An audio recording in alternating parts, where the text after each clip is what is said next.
Hi, all of you. You are welcome on this channel.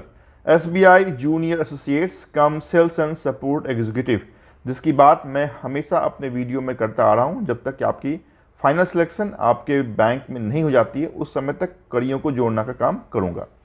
तो सबसे पहले तो आप अगर इस चैनल पर नए हैं तो do subscribe, share and like तो बनता है। If you have any doubt and any query you can ask, आप कमेंट बॉक्स में डालें। मैं कोशिश करूंगा कि आफ्टर 8:30 PM में उस क्वेश्चन के आंसर का एक जो भी मेरी नॉलेज है या एक्सपीरियंस है उसके आधार पे एक सही आंसर आप तक पहुंचाने की।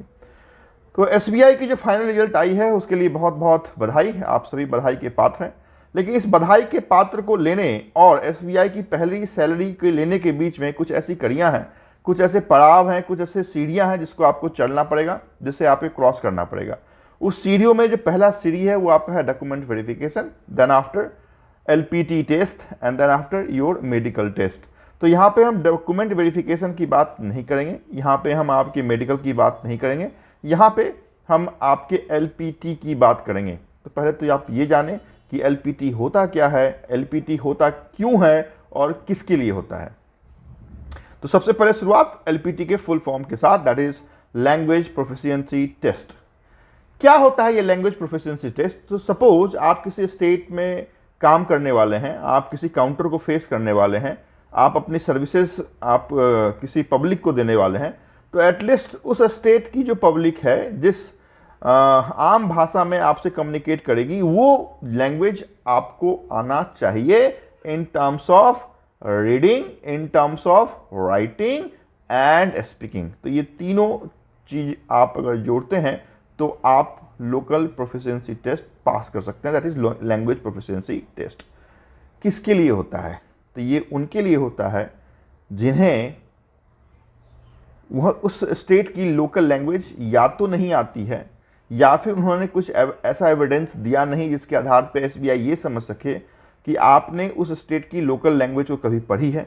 जनरली क्या एक एंटिसिपेशन होता है कि हम उस स्टेट से फॉर्म भरते हैं जिस स्टेट से जो कट ऑफ मार्क्स है वो थोड़ी कम आती है। तो सपोज बिहार, यूपी, वेस्ट बंगाल, ये ऐसे स्टेट्स हैं जहाँ पे cut off comparatively other state से ज़्यादा रहता है। तो ऐसे बच्चे, ऐसे स्टूडेंट गुजरात से, नॉर्थ ईस्टर्न स्टेट से, महाराष्ट्र से फॉर्म भरते हैं। तो LPT टेस्ट सिर्फ उनके लिए है जो अपने स्टेट को छोड़ के अदर स्टेट से फॉर्म भर रहे हैं, है ना, या उन्होंने भरा है और उनका सिलेक्शन हुआ है। तो LPT सिर्फ उन्हीं को ही फेस करना है। LPT फेस ना करने का एक आसान सा तरीका है, वो ये है कि अगर 10th और 12th में आप उस स्टेट के लैंग्वेज को आपने पढ़ा है और उस सर्टिफिकेट, उस मार्कशीट में वो लैंग्वेज दिख रही है, तो बैंक आपको LPT टेस्ट के लिए कॉल नहीं करेगी, राइट।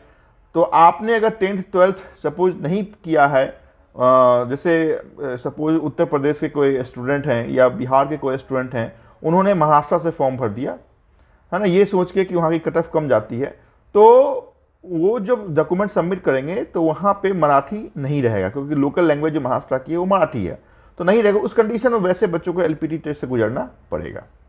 मैंने बता दिया कि ये किन के लिए है, ये क्यों है वो भी मैंने बता दिया, और क्यों आखिर स्टेट्स के बच्चे दूसरे स्टेट में फॉर्म भरते हैं वो भी मैंने आपको बता दिया। क्या SBI के किसी भी नोटिफिकेशन में ऐसा लिखा था कि द स्टूडेंट और the candidate from Gujarat can not fill the form from Maharashtra? ऐसा नहीं लिखा हुआ है और ऐसा नहीं होता है। इसका आंसर आप ये बात मान के चलें कि अगर आज आपने ऐसा किया है तो आप डिवार्ड हो जाएंगे। ये लगभग 99% तो नहीं होगा, लेकिन जितनी आसानी से मैंने 99% यहाँ पे बोल दिया है, उस 99 को पहुंचाने के लिए आपको एफर्ट करना पड़ेगा। मैं बात करता हूं एक साल पीछे 2023 की। 2023 में जो रिजल्ट आए थे, सितंबर मंथ में रिजल्ट आया, जैसे अभी जून मंथ में आपका फाइनल रिजल्ट आया था, वैसे ही लास्ट में सितंबर मंथ में रिजल्ट आए थे। अक्टूबर मंथ में, नवंबर मंथ में मेल्स आए थे स्टूडेंट्स को, और दिसंबर फर्स्ट वीक में उनका डॉक्यूमेंट वेरिफिकेशन या LPT या मेडिकल के लिए कॉल किया गया था। तो आप भी ऐसा मान सकते हैं कि सपोज जून मंथ के लास्ट में आपका रिजल्ट आया है, तो जुलाई लास्ट या अगस्त फर्स्ट तक आपको इन चीज़ों के लिए बुलाया जा सकता है। तो you are having almost 30 days in your hand. अगर आप उस स्टेट्स के ना हो और उस स्टेट की लोकल लैंग्वेज को आप नहीं जानते हैं, तो फिर यू हैव ऑलमोस्ट 30 डेज। इस 30 डेज में क्या आपको करना है वो मैं आपको बता देता हूँ। प्रोसेस क्या है वो पहले जान लें। प्रोसेस ये है कि आपकी ज्वाइनिंग से पहले ही आपकी एलपीटी टेस्ट होगी। जनरली पहले क्या होता था, ज्वाइनिंग के बाद आपकी एलपीटी टेस्ट होती थी, फिर बाद में एक्सटेंशन दिया जाता था अगर सही नहीं कर पा रहे हैं। तो यहाँ पे अभी ऐसा नहीं है, यहाँ पे आपकी ज्वाइनिंग से बिफोर, और ये आप कह सकते हैं डॉक्यूमेंटेशन, जो डॉक्यूमेंट वेरिफिकेशन है और एलपीटी जो है वो लगभग साथ साथ होती है। हो सकता है कि डीवी एक दिन पहले किया जाए और सेम डे में एलपीटी के टेस्ट किया जाए, या ये भी हो सकता है कि अगर डीवी आज किया जा रहा है तो एलपीटी के लिए कल बुलाया जा सकता है, बट होगा पैरेलल ही, है ना। तो आप एलपीटी के लिए बिल्कुल तैयार रहें। क्या प्रोसेस है, तो ये प्रोसेस ये है कि पेपर और पेन पे ये आपसे टेस्ट होते हैं, जिसमें एक बंच ऑफ द पेपर, आपको सेट ऑफ द पेपर दिए जाते हैं, जैसे 5-6 पेजेज रहेंगे।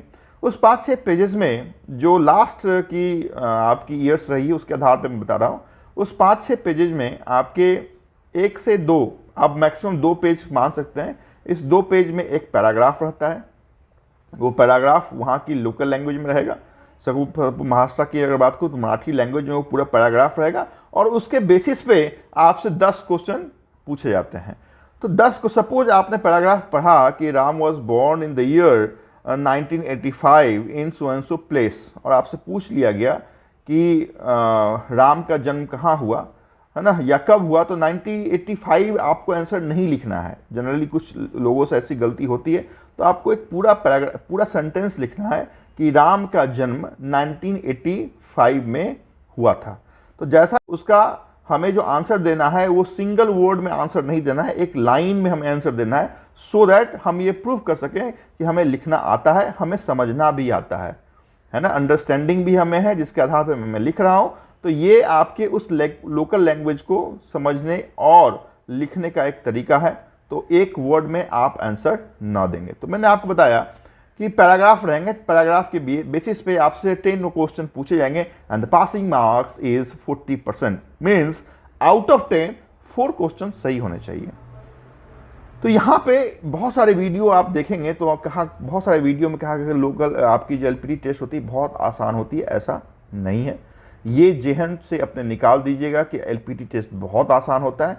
हाँ, कुछ स्टेट में हो सकते हैं कि बहुत आसान हो, लेकिन बहुत सारे ऐसे स्टेट हैं जहाँ पे डिपेंड करता है आपकी जो जिनके पास एग्ज़ाम आप दे रहे हैं वो क्या कह रहे हैं, कैसे आपके मार्क्स दे रहे हैं। तो LPT is not so easy. Yes, LPT pass करना बहुत आसान है। तो बहुत फैमिलियर बनाने के लिए कहा भी जाता है कि एलपीटी पास ना हो, ऐसा संभवतः ना होगा। तो देखिए, मैं पहले ही बता देता हूँ, चूंकि आपने प्री दिया है, चूंकि आपने मेंस दिया है, तो एसबीआई भी किसी भी कंडीशन में ये नहीं चाहती है कि जो प्री मेन दे के हमारे पास आए हैं उनको हम लैंग्वेज के कारण बाहर कर दें। तो बहुत ही पुअर रिस्पॉन्स, पुअर परफॉर्मेंस आपने दिखाया, रेडीनेस आपने नहीं दिखाया, तो ये हो सकता है। अदरवाइज 99.99% केस में डिबार्ड तो आप नहीं होंगे। तो ये स्टेटमेंट मैंने दिया है। इस स्टेटमेंट के साथ जो सपोर्टिव आपका सेंटेंस है वो मैं ये दे रहा हूं कि आपको उस लोकल लैंग्वेज के लिए काम करना है। सपोज मैं महाराष्ट्र की बात कर रहा हूं, तो मराठी अगर किसी को नहीं आती है तो यहाँ की जो मराठी लोकल न्यूज़पेपर है, लोकमत है, लोकसत्ता है, इसे आप ऑनलाइन पढ़ें और इसी पे काम करें। यही 15-20 दिन आप अगर इसे पढ़ेंगे, आप इसे समझेंगे, और है ना, अगर नहीं कुछ समझ पा रहे हैं तो गूगल ट्रांसलेट को खोलिए, वहाँ पे वो डालिए, आपको पता चलेगा। तो मेरी एडवाइस ये है, मेरा सजेशन ये है कि आपके पास जो भी दिन बचे हुए हैं, जब तक आपको डॉक्यूमेंट वेरिफिकेशन एलपीटी के लिए नहीं बुलाया जा रहा है, उस समय तक आप अगर उस स्टेट की लोकल लैंग्वेज को नहीं समझते हैं तो आप गूगल पे जाके उस स्टेट की लोकल लैंग्वेज की न्यूज़पेपर आर्टिकल को खोजें, उसे पढ़ें। उससे भी समझ नहीं पा रहे हैं, गूगल ट्रांसलेट को ओपन करें, उसमें वो वर्ड पेस्ट करें और उसके हिंदी मीनिंग को देखें। मेक श्योर, और मैं आपको एश्योरेंस के साथ कह रहा हूं, अगर 20 डेज 25 डेज आपने ये काम किए हैं, आप किसी भी कंडीशन में एलपीटी से बाहर नहीं हो सकते हैं। लेकिन ये काम आपको करना पड़ेगा, और सिर्फ ये काम करके आपको छोड़ना नहीं पड़ेगा। आपके पास जिस समय क्वेश्चन पेपर आएंगे उसके आंसर आप दीजिए, और अगर कुछ बोलने के लिए कहा जाता है, बहुत बार होता है कि आपसे जो गार्डिंग में रहते हैं वो आपसे बात करेंगे, तो बोलते हैं आपको इंट्रोडक्शन देने के लिए, कुछ बोलने के लिए, तो वहाँ पे अगर आप नहीं बोल पा रहे हैं तो बिल्कुल साइलेंट नहीं हो जाए कि सर मैं नहीं जान पा रहा हूँ। वहाँ पे आप दिखाएं कि sir I am trying my level best.